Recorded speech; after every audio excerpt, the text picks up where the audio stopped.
வணக்கம். 10 மணி செய்தி தொகுப்பிற்காக நான் ஆர் தேவப்பிரியன். இந்த நேரத்திற்கான தலைப்புச் செய்திகளை பார்க்கலாம். ஈரோடு மாவட்டம் பெருந்துறை அருகே போலீசாரை அரிவாளால் தாக்க முயன்ற கொலை குற்றவாளிகள் மீது துப்பாக்கிச்சூடு. யாருக்கும் காயம் ஏற்படாத நிலையில் 4 பேரும் தப்பி ஓட்டம்.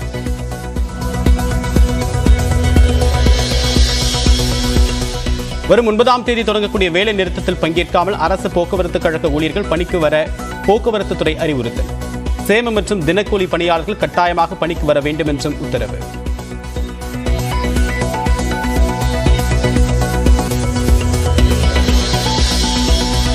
வாக்கு எண்ணிக்கையை வீடியோ பதிவு செய்வதற்கான நிறுவனத்தை தேர்வு செய்ய டெண்டர் கோரினார் தமிழக தலைமை தேர்தல் அதிகாரி.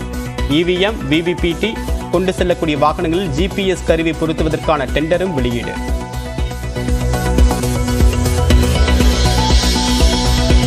டெல்லியில் பிரதமர் நரேந்திர மோடியை சந்தித்தார் அமைச்சர் உதயநிதி ஸ்டாலின். வெள்ளத்தால் பாதிக்கப்பட்ட தமிழ்நாட்டிற்கு உரிய நிதி வழங்க கோரிக்கை.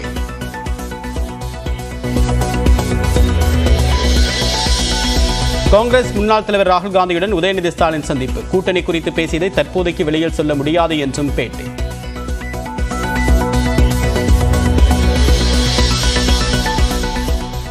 தமிழ்நாட்டுக்கு 6,96,000 கோடி ரூபாய் வரிப்பணத்தை மத்திய அரசு வழங்கியிருப்பதாக நிதியமைச்சர் நிர்மலா சீதாராமன் பேச்சு. தமிழ்நாட்டிலிருந்து வசூலித்ததை விட கூடுதலாக வழங்கியிருப்பதாகவும் சென்னை விழாவில் விளக்கம். தமிழகத்தில் 8ஆம் தேதி வரை 4 நாட்களுக்கு கனமழை பெய்ய வாய்ப்பு. தேனி, திண்டுக்கல், நீலகிரி மாவட்டங்களில் இன்று கனமழை பெய்யும் என்று வானிலை ஆய்வு மையம் கணிப்பு.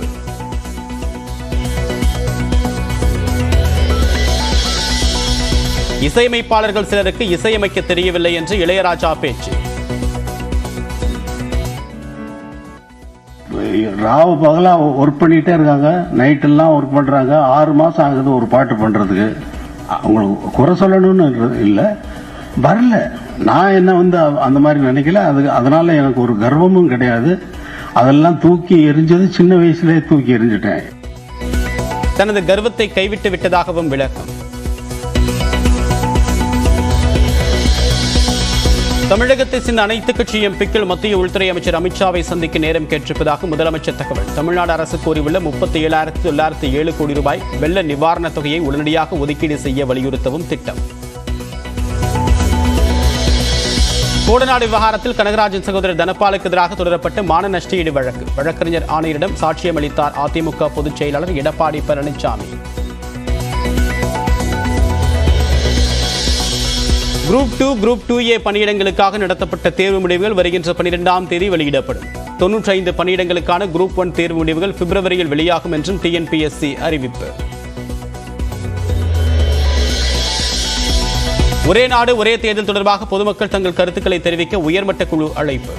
ஜனவரி 15ஆம் தேதிக்குள் பொதுமக்கள் தெரிவிக்கக்கூடிய கருத்துக்கள் பரிசீலனைக்கு எடுத்துக் கொள்ளப்படும். இலங்கையிலிருந்து கடத்தி வரப்பட்ட 7 கிலோ தங்க கட்டிகள் ராமேஸ்வரம் அருகே தங்கச்சி மடத்தில் சிக்கியது.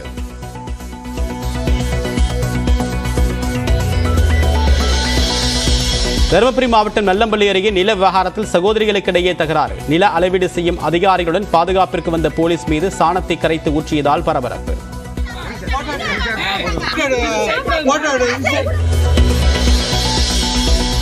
குற்றாலத்தில் ரசாயன பொடிகள் கலந்த 2 டன் மஸ்கோ தல்வா மற்றும் காலாவதியான 1 டன் சிப்ஸ் பறிமுதல். 4 குடோன்களில் சோதனை செய்த நிலையில் 21,000 ரூபாய் அபராதம் விதித்த உணவு பாதுகாப்புத்துறை அதிகாரிகள்.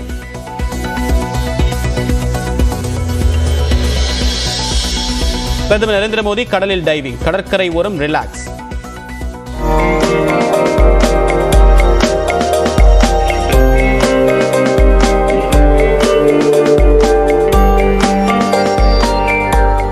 வைரலாகும் லட்சத்தீவு பயண வீடியோ.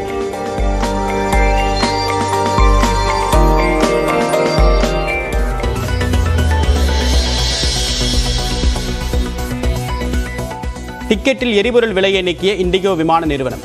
1000 ரூபாய் வரை டிக்கெட் விலை குறையும் என்பதால் பயணிகள் மகிழ்ச்சி.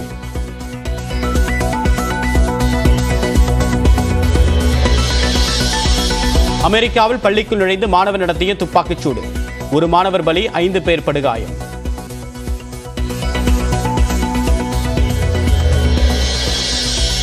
தென்னாப்பிரிக்க அணிக்கு எதிரான 2வது டெஸ்ட் போட்டியில் அபார வெற்றி பெற்று தொடரை சமன் செய்த இந்தியா. டெஸ்ட் வரலாற்றில் மிக குறுகிய ஓவர்களில் முடிவடைந்த போட்டி என்ற மோசமான வரலாற்று சாதனை.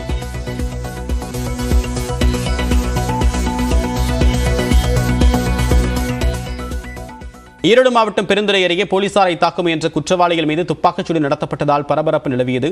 நெல்லை மாவட்டத்தில் நடைபெற்ற கொலை வழக்கில் தொடர்புடைய சிவசுப்பு உட்பட 5 பேர் பெருந்துறை அருகே உள்ள குள்ளம்பாளையத்தில் பதுங்கியிருப்பதாக போலீசாருக்கு ரகசிய தகவல் கிடைத்தது. அதன் பேரில் குற்றவாளிகளை பிடிக்க நெல்லையிலிருந்து தனிப்படை போலீசார் பெருந்துறைக்கு விரைந்தனர். இன்று காலை உதவி ஆய்வாளர் ஆண்ட்ரோ தலைமையிலான போலீசார் குற்றவாளிகள் பதுங்கியிருந்த இடத்தை சுற்றி வளைத்தனர். தொடர்ந்து ரவுடிகள் தங்கியிருந்த அறைக்குள் சென்ற உதவி ஆய்வாளரை ரவுடி சிவசுப்பு அறிவாளால் தாக்க முயற்சித்தார். அப்போது பாதுகாப்பிற்காக உதவி ஆய்வாளர் தன்னுடைய துப்பாக்கியால் சுட்டார்.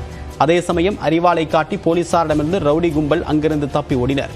இந்த துப்பாக்கிச் சூட்டில் யாருக்கும் காயம் ஏற்படவில்லை. இதையடுத்து தப்பி ஓடிய ரவுடி கும்பலை போலீசார் வலைவீசி தேடி வருகின்றனர். மேலும் உதவி ஆய்வாளர் ஆண்ட்ரோ அளித்த புகாரின் அடிப்படையில் பெருந்துறை போலீசார் விசாரணை மேற்கொண்டு வருகின்றனர்.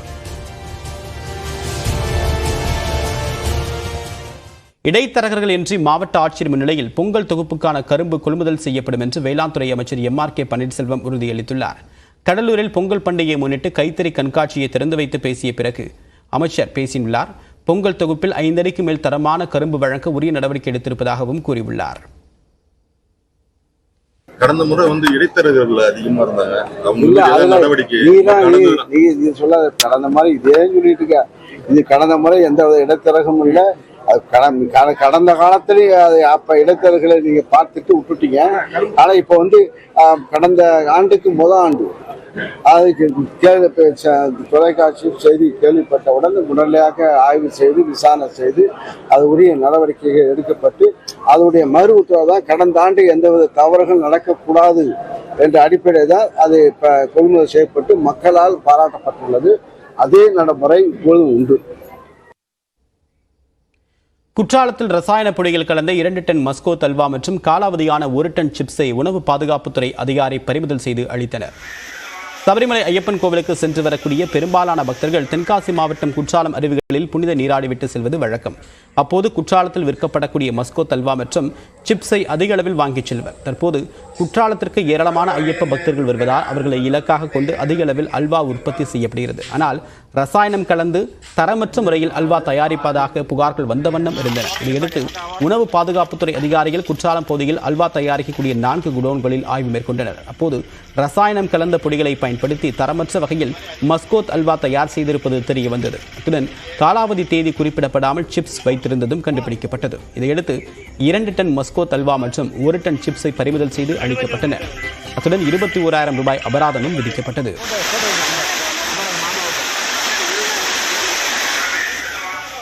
நேச்சுரல் ஃபுட் கலர், இயற்கையான கலர் சேர்க்கணும். அது பீட்டா கேரட்டின், கேரட்டு பீட்ரூட்லாம் தயார் பண்ண பயன்படுத்தலாம். அப்படியே சேர்க்கணும்னால லைட்டாக கொஞ்சம் தான் சேர்க்கணும். 2 ppm குறைவாக இருக்கணும். இங்கே கலந்துருக்கிற கலர் அதிகமாக 2 ppm அதிகமாக இருக்குது. அதனால் இதை பறிமுதல் பண்ணி பின்னால் இல்லை குடல் பாதிப்பு அல்சராகி பின்னால் கேன்சர் ஆகிறதுக்கான வாய்ப்பு இருக்குது. ஏற்கனவே குற்றாலத்தில் தரமற்ற வகையில் விற்பனைக்கு வைத்திருந்த 1 டன் பேரிச்சம் பழம் பறிமுதல் செய்யப்பட்டது. தற்போது மஸ்கோத் அல்வா சிப்ஸ் பறிமுதல் செய்து அளிக்கப்பட்டுள்ளது. இருந்தபோதும் குற்றாலத்தில் அல்வா சிப்ஸ் தரமாகவே உள்ளதாக ஐயப்ப பக்தர்கள் தெரிவித்துள்ளனர்.